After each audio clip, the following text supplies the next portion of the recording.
Hello students, स्वागत है आपका एजुकेशन पार्क यूट्यूब चैनल पे। मैं सुमित। मैं आज का क्लास लेके आया हूँ, जो कि जैसा कि मैंने आपको पिछले क्लास में आपको बताया था, मैथ का बुक चल रहा है आप लोगों का 10th क्लास के स्टूडेंट के लिए। डॉक्टर के सी सिन्हा के मैथ का बुक है, जिसका मैंने एक्सरसाइज 5.1 का 1 नंबर क्वेश्चन से 5 नंबर क्वेश्चन तक हमने पिछले पार्ट के वीडियो में आपको बता रखा है। उसके सॉल्यूशन हिंट्स दे रखे हैं। आज मैं जो आपको सॉल्यूशन हिंट्स देने जा रहा हूं वो आपका क्वेश्चन नंबर 6 और क्वेश्चन नंबर 7 का है। ध्यान देंगे एक एक चीज को, बहुत इजी है। तो चलिए, मैं क्लास शुरू करने के पहले एक आपको एडवाइस करूंगा कि आप पहले वीडियो को शुरू से अंत तक ध्यान से देखें, सॉल्यूशन को पहले ध्यान से समझें, फिर क्वेश्चन को आप बनाएं। अगर नहीं आता है फिर वीडियो रिप्ले करके देखें, और उसके बाद भी नहीं आ रहा है तो मेरे डिस्क्रिप्शन में मेरा नंबर है, उस पर आप कॉल करके या व्हाट्सएप करके या कमेंट बॉक्स में लिख करके हमसे पूछ सकते हैं। ठीक है, तो चलिए आज का क्लास शुरू करते हैं।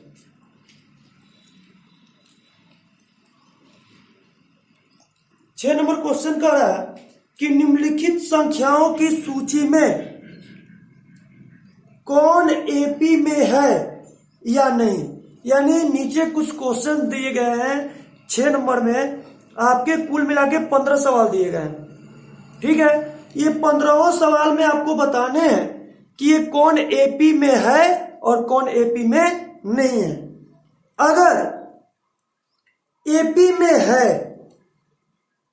और सार्वंतर क्या है, समान है, सार्वंतर समान होगा तभी वो एपी में होगा, तो आगे के 3 पद ज्ञात करने हैं। ठीक है, तो चलिए आपको बताते हैं कि कैसे हम जानेंगे कि कोई संख्या का अनुक्रम दिया गया है तो वह एपी में है या नहीं है। तो देखिए, सबसे पहले हम 6 का 1 नंबर क्वेश्चन हम आपको हिंट्स दे रहे हैं।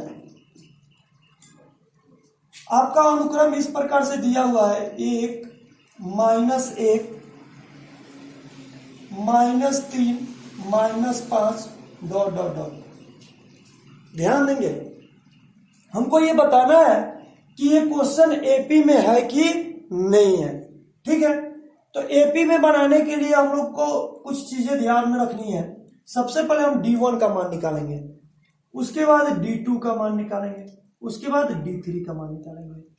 उसी तरह से जितने आपकी जरूरत के हिसाब से D4 D5 का मान निकालेंगे। तो D1 बराबर होता है बाबू T2 - T1, D2 बराबर होता है T3 - T2, D3 बराबर होता है T4 - T3 और D4 बराबर होता है T5 - T4। यानी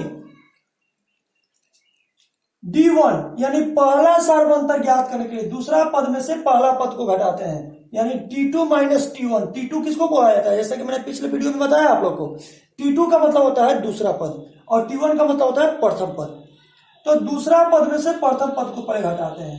तो देखिए, T2 का मान आपका कितना है बाबू, -1, माइनस T1 का मान कितना है बाबू, 1। इसको करते हैं तो ये हो जाएगा आपका -1, ये माइनस और यहाँ कुछ भी नहीं है तो प्लस है, तो माइनस प्लस माइनस, तो -1 -1 दोनों जब माइनस होता है तो क्या करते हैं, ऐड कर देते हैं, -2। ठीक है, फिर दूसरे वाले पे चलते हैं, D2 का मान निकालते हैं। D2 का मतलब होता है तीसरा पद में से दूसरा पद घटाते हैं बाबू। तो तीसरा पद कितना है, -3 है, माइनस, दूसरा पद क्या है, -1 है। यहां ध्यान देंगे आप लोग, T3 - T2 जब भी हम मान रखेंगे ब्रैकेट में रखेंगे, बनाने में क्या होगी, आसानी होगी। तो यहां देखेंगे ये आपका -3 है तो -3, ये माइनस और ये माइनस मिलके क्या हो जाएगा बाबू, प्लस। तो -3 + 1, माइनस प्लस माइनस होता है, तो 3 में से 1 गया -2। ठीक है, अब आइए D3 का मान निकालते हैं। D3 का मतलब कि चौथा पद में से तीसरा पद को हटाना है। तो चौथा पद कितना है बाबू आपका, -5, और तीसरा पद आपका कितना है, -3। तो यहां देखेंगे -5 माइनस माइनस ये क्या आ जाएगा बाबू, +3, माइनस करेंगे तो ये हो जाएगा -2। अब यहां D4, अगर इसका पांचवा पद दिया रहता तो D4 निकालते, छठा पद दिया रहता तो D5 निकालते। तो चूंकि इसमें कितने पद दिए गए, 4 पद ही दिए गए हैं, तो हमें बाकी नहीं निकालना, यानी D3 तक ही मान निकाल लेने हैं। अब जब D3 तक मान निकल जाएगा तो हमें ध्यान देना है इस चीज को, ये मान और ये मान, D1 का मान, D2 का मान और D3 का मान, ये तीनों मान एक जैसा आ रहा है, तो ये एपी में है। ये जो अनुक्रम है, ये जो सीक्वेंस दिया गया है, वह आपका एपी में है। अगर ये तीनों का आंसर यानी D1, D2, D3 का आंसर एक जैसा नहीं आ रहा है तो वह एपी में नहीं है। ठीक है, तो ये एपी में है कि नहीं बाबू? तो एपी में है क्योंकि तीनों का आंसर एक जैसा है। तो हम लिखेंगे अतः यह एपी में है। ठीक है, अब क्वेश्चन में कह रहा है कि अगर ये एपी में है तो अगले 3 पद ज्ञात करें।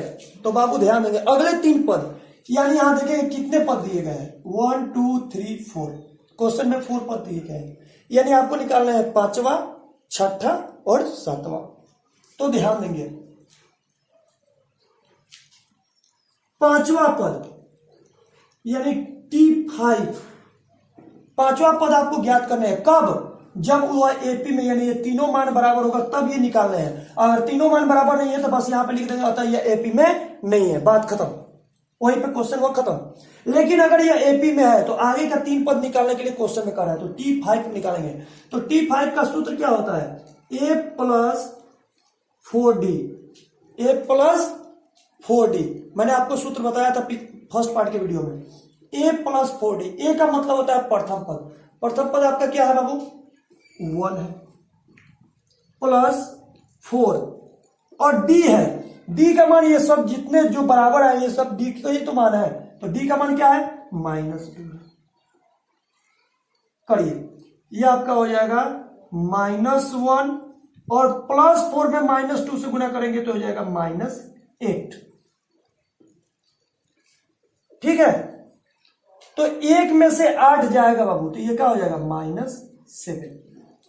ठीक है, यानी हमारा आ गया T5 यानी 5वां पद आ गया -7।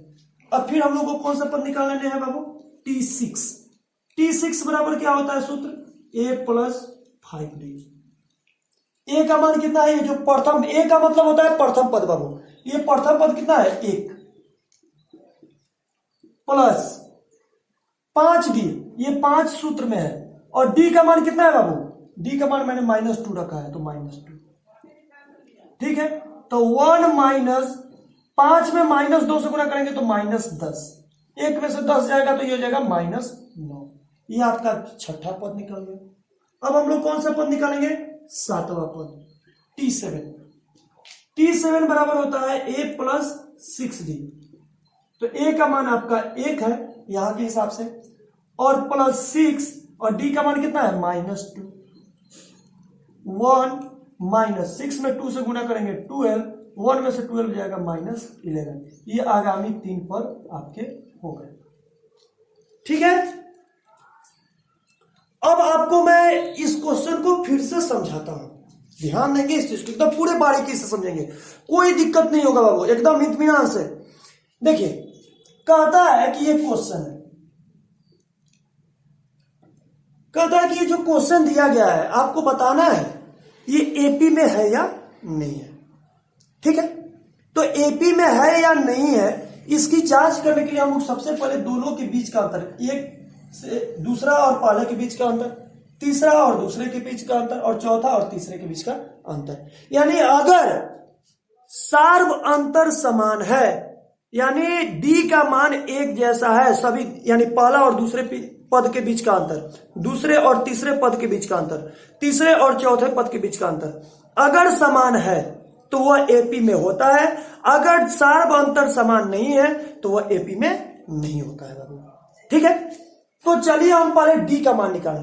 तो D1 का मतलब होता है दूसरा में से पहला पद। जब भी हमको एपी जांच करनी हो कि एपी का मान एपी में है या नहीं है, तो हम लोग सबसे पहले D1 निकालेंगे। D1 निकालने का फॉर्मूला क्या होता है? T2 minus T1। T2 किसको बोला जाता है? मैंने आपको पहले वीडियो में बता रखा है। T2 का मतलब होता है दूसरा पद और T1 का मतलब पहला पद। तो T2 माइनस T1 यानी दूसरा पद में से पहला पद घटाएंगे तो दूसरा पद -1 है, माइनस इस सूत्र में तो माइनस लिखेंगे, और T1 का मान 1 है, तो -1 और ये माइनस है, इसके पहले कुछ भी नहीं है तो प्लस, तो -1 में +1 से गुणा किया तो -1, दोनों जब माइनस हो गया तो माइनस माइनस प्लस कर देंगे -2। ठीक है, जब D1 का मान निकल जाएगा बाबू तो D2 का मान निकालेंगे। D2 का मान निकालने के लिए फॉर्मूला क्या होता है? T3 माइनस T2 यानी तीसरा पद में से दूसरा पद को घटाते हैं, तो तीसरा पद कितना है आपका? -3। ठीक है, और माइनस T2 यानी दूसरा पद क्या है? -1, तो ये हो गया -3, ये माइनस माइनस क्या हो जाएगा? +1, तो -3 और +1, एक माइनस और एक प्लस हो तो क्या करते हैं? घटाते हैं, तो -3 + 1 -2। क्लियर है? D3 का मतलब होता है तीसरा सार्व अंतर ज्ञात करके, यानी चौथे और तीसरे के बीच का अंतर, तो T4 माइनस T3 ये सूत्र होता है। मैंने अपने तरीके से इसको सजाया है। D3 का मान निकालने के लिए क्या होता है? T4 माइनस T3, T4 चौथा पद, 1 2 3 4 चौथा पद ये है तो -5, माइनस T3 तीसरा पद ये है, ये -5 हो गया, ये माइनस में माइनस से मल्टीप्लाई किया तो प्लस, -5 + 3 कितना हो गया? -2। जब हमारा पूरे D का मान निकल जाएगा, अगर मान लो कि इसके बाद छठा पद दिया रहता तो D4 निकालते हैं, तो D4 का सूत्र क्या हो जाएगा? D5 minus T4। अगर D6 अगर छठा पद देता तो क्या हो जाता? D5 बराबर T6 माइनस T4। मतलब जैसे जरूरत के हिसाब से इसको सजा लेंगे। ऐसे नॉर्मल आपको 4 पद दिए रहते हैं, यानी D3 तक ही मान निकालना होता है।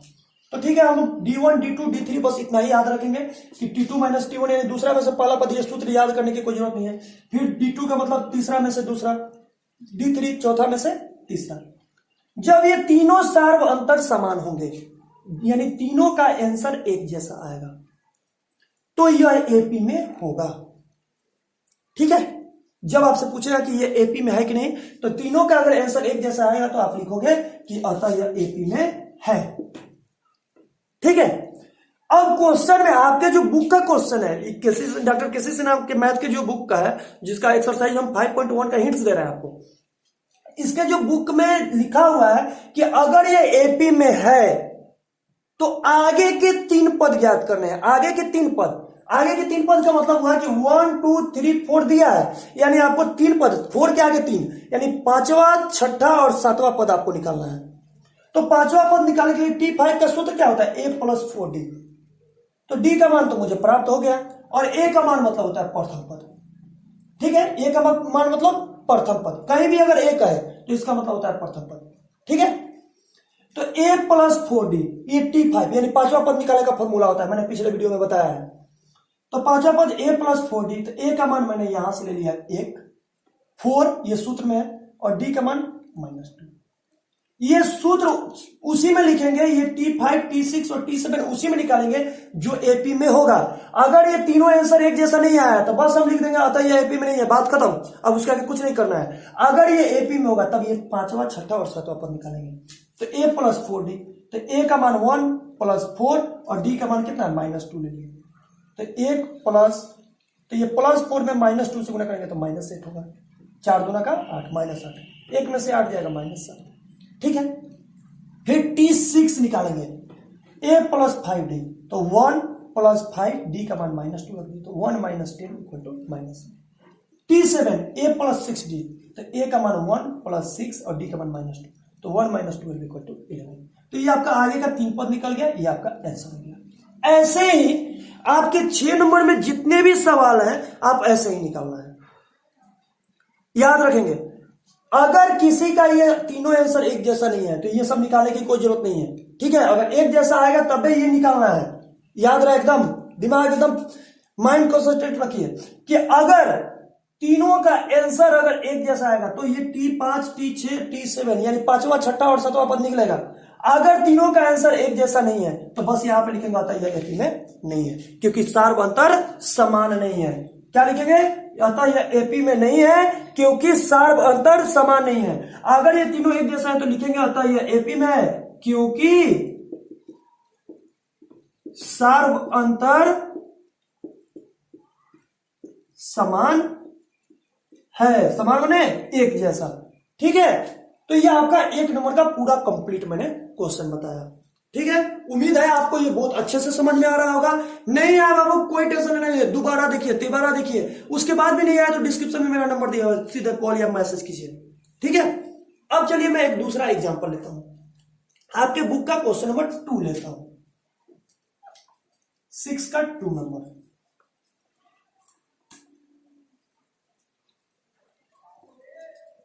ध्यान देंगे इस चीज को।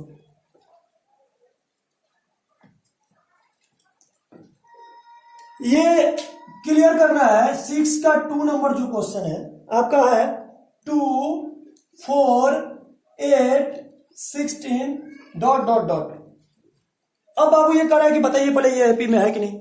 अगर एपी में होगा तो इसका आगे का 3 पद यानी 5वां 6वां 7वां पद निकालेंगे, अगर एपी में नहीं होगा तो बात खत्म, आगे निकालने की कोई जरूरत नहीं है। तो चलिए इसका पहले निकालते हैं। तो सबसे पहले हम लोग क्या निकालेंगे, आपको क्या बताते हैं, D1 बराबर फॉर्मूला क्या होता है, T2 माइनस T1। तो T2 का मान कितना है बाबू, 4 माइनस 2। जब भी मान रखेंगे ब्रैकेट में, तो 4 माइनस 2, 4 में से 2 गया 2। ठीक है, फिर निकालेंगे D2 का मान। D2 का मान का सूत्र होता है T3 माइनस T2। T3 का मान कितना है 8 माइनस T2 का मान कितना है 4। 8 माइनस 4 इक्वल टू 4। ठीक है, D3 का मतलब होता है, सूत्र होता है T4 माइनस T3। T4 का मान आपका है 16 माइनस T3 का मान है 8। 16 में से 8 जाएगा आपका क्या हो जाएगा 8। अब बाबू आप यहां देखो, ये तीनों आंसर क्या एक जैसा है, नहीं है ना। इसका 2 है, इसका 4 है, इसका 8 है। तीनों का आंसर जो है वह एक जैसा नहीं है, यानी तीनों का सार अंतर एक बराबर नहीं है। तो क्या लिखेंगे, अतः यह एपी में नहीं है। ठीक है, क्यों, क्योंकि सार्व अंतर समान नहीं है। सार्व अंतर समान नहीं, इसलिए एपी में नहीं, इसके आगे आप कुछ निकालने का जरूरत ना है। ठीक है, बहुत अच्छे से समझ में आ रहा है ना। अब चलिए, अब मैं आपको बता दूं, ऐसे ही आप सारे क्वेश्चन को बना सकते हैं। कहीं भी कोई प्रॉब्लम आएगा तो हमसे पूछ सकते हैं। अगर कोई बटा में दिया रहा है, बहुत सारे स्टूडेंट है बटा देख के डरते हैं, तो बटा देख के डरने की जरूरत नहीं बाबू। बटा का जोड़ बनाएंगे, बटा का घटाव बनाएंगे, जो कहेगा उसके हिसाब से। जैसे मैं आपको एक बटा वाला का मैं एक हिंट्स देके आपको बताता हूं।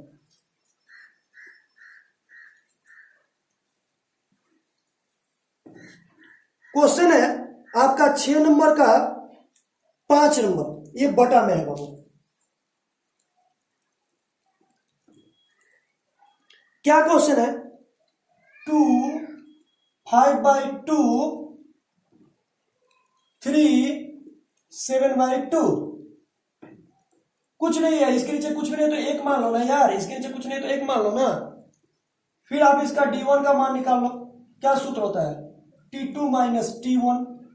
तो T2 का मान आपका क्या है 5/2, ब्रैकेट में रखेंगे। T1 2/1, तो ये हो जाएगा 5/2 माइनस 2/1।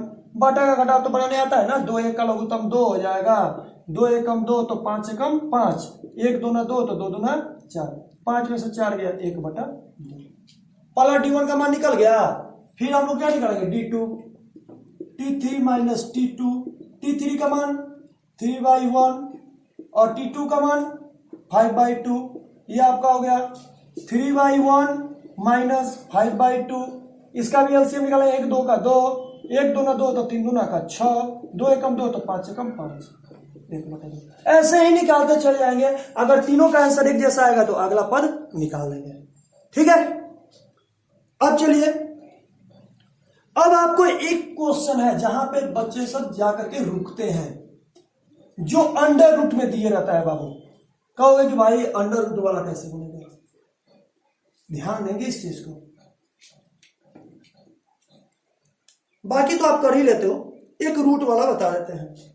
क्वेश्चन नंबर आपका 6 का 10 है √3, √12, √48, √192 डॉट डॉट डॉट। बहुत सारे स्टूडेंट हैं जिनको रूट में परेशानी होती है। कोई परेशानी की जरूरत नहीं है बाबू, मैं हूं ना। देखिए पहले इसको कन्वर्ट कर लेंगे। यहां लिखेंगे √3, यहां लिखेंगे 2√3, यहां लिखेंगे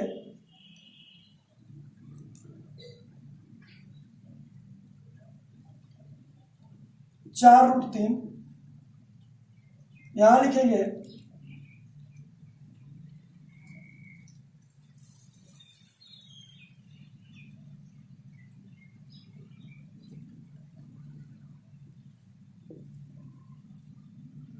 8√3। आप सारे स्टूडेंट को ये होगा कि सर ये आप कैसे लिख दिए, ये 12 को 2√3 कैसे लिख दिए, 48 को 4√3 कैसे लिख दिए, 192 को 8√3 कैसे लिख दिए। बताता हूं ना, बहुत आसान है। कोई बोलो जिसका मैं बताऊं। 192 का बता देता हूं। 192 का मैंने 8√3 कैसे लिखा है। ऐसा कोई जरूरी नहीं है कि 192 वाला आसान है बाबू, सबका एक ही फॉर्मूला होता है। 192 का करके दिखाता हूं। जिसका भी रूट को कन्वर्ट करना है ऐसे करो। फैक्टर तो निकालने आते होंगे, गुणनखंड, अभाज्य गुणनखंड तो निकालने आते होंगे, आप सीखे होंगे। नहीं सीखे होंगे तो आपके जो क्लास शुरू किए थे, मैंने मैथ के जो क्लास शुरू किए थे उसमें मैंने आपको फर्स्ट ही चैप्टर में बताया था अभाज्य गुणनखंड, वहां देख सकते हो आप। ये 2 से जाएगा 96, फिर 2 से जाएगा 48, फिर 2 से जाएगा 24, फिर 2 से जाएगा 12, फिर 2 से जाएगा 6, फिर 2 से जाएगा 3। हो गया ना। अब ये रूट में 192 है बाबू, देखो कैसे मैंने लिखा है। अब ये जितने भी गुणनखंड आ रहे हैं इसको क्या करेंगे, अंडर रूट में डाल देंगे। कितने दो लिखे हैं, 1 2 3 4 5 6, तो 1 2 3 4 5 6 और एक 3 है, ठीक है।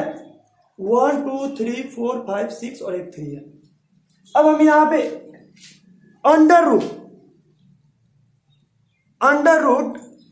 को हम लोग क्या होता है, इसका मतलब होता है वर्गमूल। वर्गमूल का मतलब होता है दो दो का जोड़ा लगता है, पेयर करते हैं और प्रत्येक जोड़े में से एक अंक को बाहर करते हैं। ये 2 का जोड़ा है, 2 को बाहर निकालें। ये फिर 2 का जोड़ा है, 2 को बाहर निकालें। फिर ये 2 का जोड़ा है, 2 को बाहर निकालें। ये 3 का जोड़ा नहीं लग रहा है, अंदर ही छोड़ देंगे इसको। तो 2 दूना का 4, 4 दूना का 8, 8√3। अब तो पता चल गया ना 8√3 कैसे लिखे।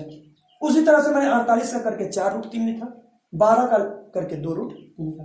आगे आप D1 D2 D3। अब बहुत सारे स्टूडेंट हैं जिनको ये आता है कि सर रूट वाला को घटाएंगे कैसे। लो बाबा, एक मैं बता ही देता हूं। D1 क्या होता है, T2 माइनस T1।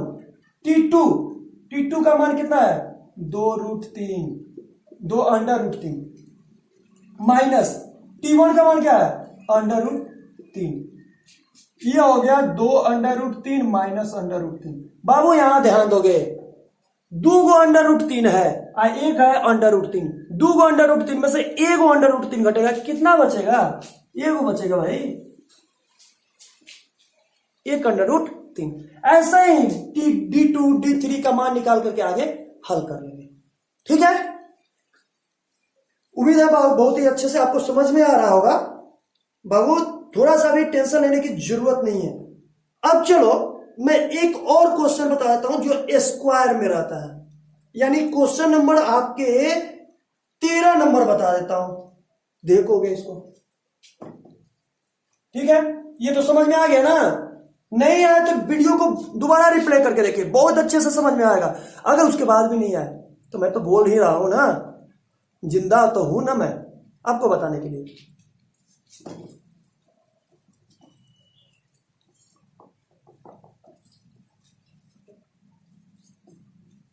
अब चलिए क्वेश्चन नंबर 13 बताते हैं जो स्क्वायर में है। क्वेश्चन है 1 square plus 2 square, sorry comma का चिन्ह है, 2 square 3 square 4 square.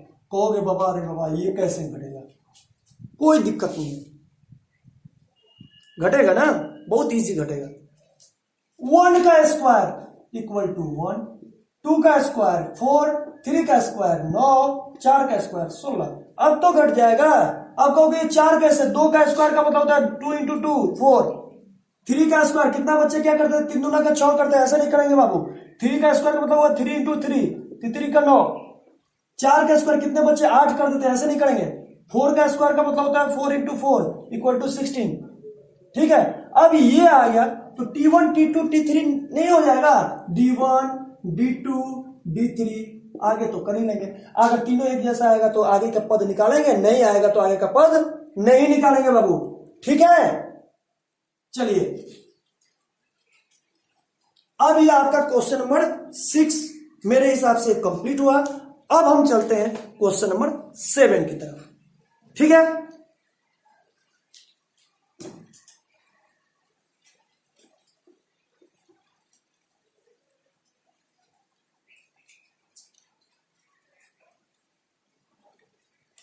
Question number 7 क्या है, ध्यान देना है बाबू इसको।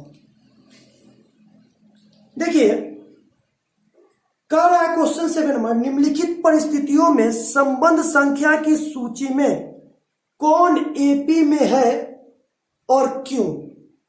कहता है कि आपको नीचे कुछ क्वेश्चन दे दिए गए, 7 नंबर क्वेश्चन है, कुछ नहीं आपके 7 क्वेश्चन दिए गए बाबू, और आपको बता रहा है, पूछ रहा है कि अगर इसमें कौन एपी में है और क्यों। अगर एपी में है तो क्यों है, तो ध्यान देंगे एपी में तभी हो सकते हैं, मैं आपको बता रहा हूं, प्रथम पद और उसके जो सार बनता है डी का मान फिक्स हो, फ्लेक्सिबल नहीं हो। फ्लेक्सिबल का मतलब घटता बढ़ता नहीं रहे। डी का मान क्या होता है, फिक्स होता है। डी का मान यानी सार बनता बराबर होना चाहिए, तो वह एपी में होता है।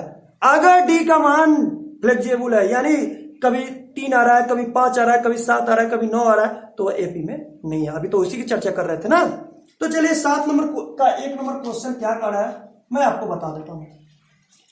कहता है कि कर्मागत वर्षों में, कर्मागत का मतलब क्या होता है बाबू, 1 साल के बाद दूसरा साल, दूसरा साल के बाद तीसरा साल, तीसरा साल के बाद चौथा साल। ठीक है, कर्मागत वर्षों में एक शिक्षक का वेतन, एक शिक्षक का वेतन 8,000 रुपया है। ठीक है, ध्यान देंगे, एक टीचर का वेतन जो उनकी सैलरी है, वो सैलरी कितनी है, 8,000 रुपया है। वार्षिक वेतन वृद्धि 500 रुपया है। ध्यान देंगे, वेतन उनकी कितनी है, 8,000 है, 8,000 रुपया RS लिख देते हैं। और वृद्धि कितने रुपए की है, 500 RS प्रति महीना।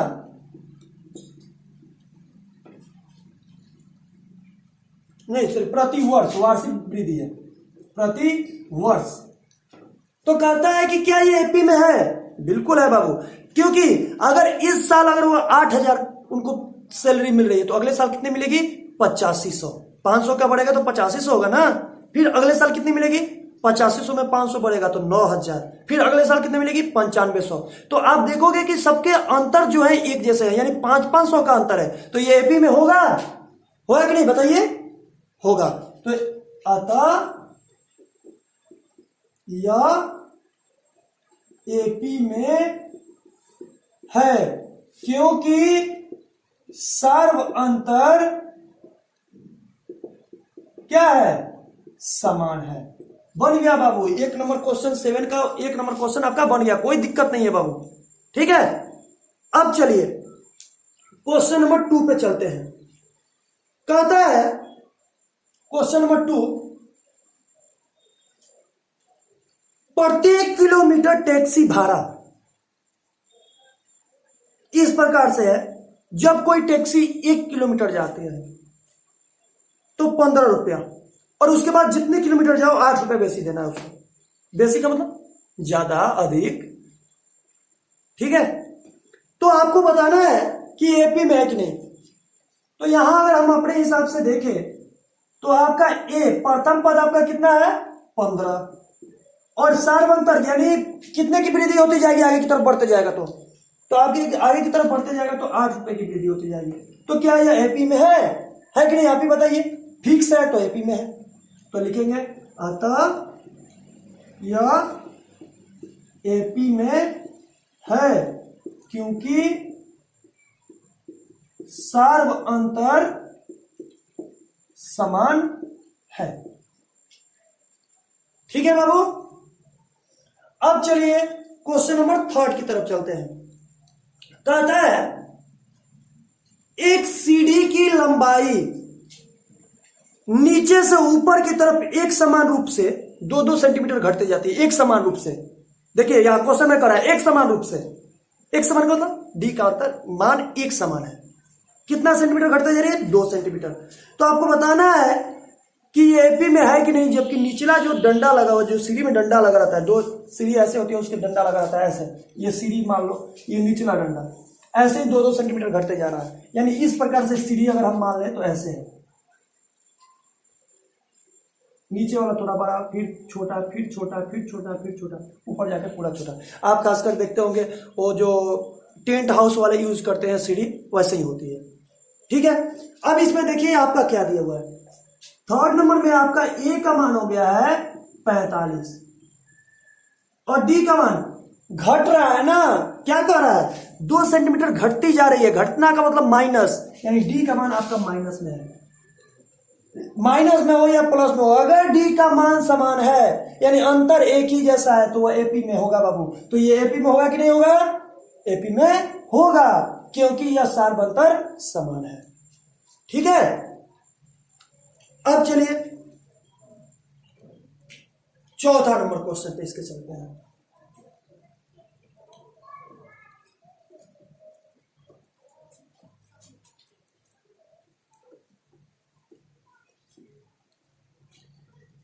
चौथा नंबर क्वेश्चन है A equal to 10,000, D equal to, sorry पहले क्वेश्चन समझ लेते हैं। कहता है कि किसी खाते में जमा राशि जब 10,000 रुपए की मूल राशि हो जाती है तो 8% प्रति वर्ष में चक्रवृद्धि ब्याज होता है। ध्यान देंगे। तो ये एपी में है कि नहीं, सोचो मेरी बात पूरी ध्यान से। 10,000 रुपये खाता में जमा कर दिया और हर साल 8% उसमें वृद्धि हो रही है। मान लो कि ठीक है, फर्स्ट ईयर में मैं मान लो कि 10 रुपया वृद्धि हुआ, चाहे मान लो 2,000 वृद्धि हुआ, तो अभी 10,000 है तो एक साल के बाद कितना हो गया, 12,000। फिर अगले बार क्या होगा कि 12,000 का 8% वृद्धि होगा। तो ये क्या एपी में होगा, नहीं होगा ना, क्योंकि सार्वंतर समान नहीं आएगा। तो लिखेंगे ए बराबर आपका क्या है 10,000 और डी आपका कितना है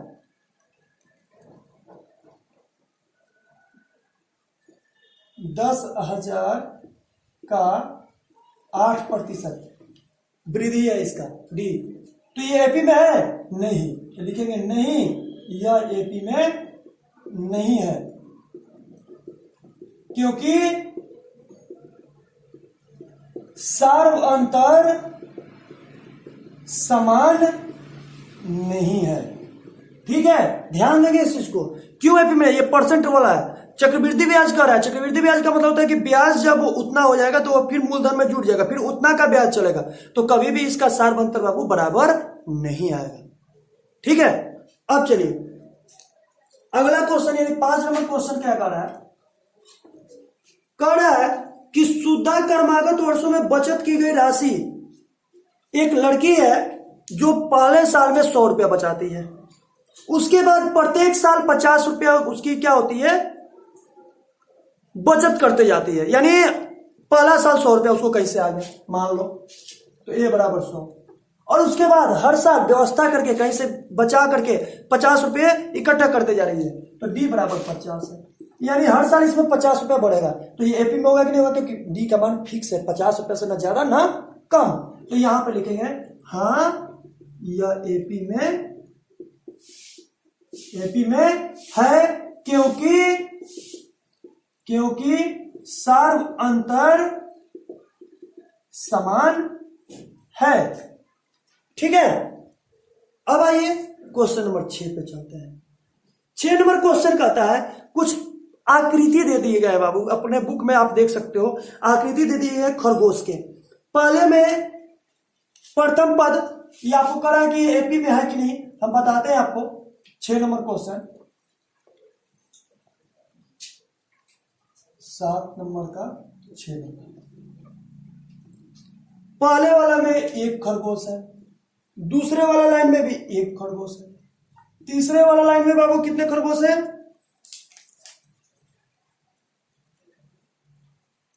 2 खरगोश है। चौथे वाले लाइन में 3 खरगोश है, पांचवे वाले लाइन में 5 खरगोश है,